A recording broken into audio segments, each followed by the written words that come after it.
Hivi sasa dunia haiwatambui tena watu wa kawaida, haimtambui mtu ambaye anajaribu kujua kila kitu kidogo kidogo, haimtambui tena. Mfano, mashuleni umepata F kwenye physics, umepata A kwenye Kiingereza, kasome Kiingereza.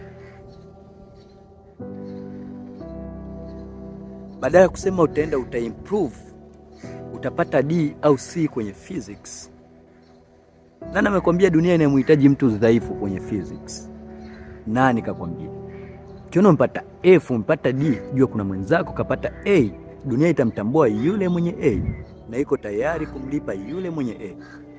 So, wewe umepata A ya Kiingereza, umepata F ya physics, kasome Kiingereza.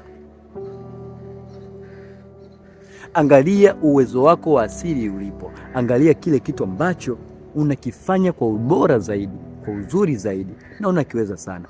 Then elekeza nguvu na jitihada zako zote huko. Dunia itakuwa tayari kukulipa.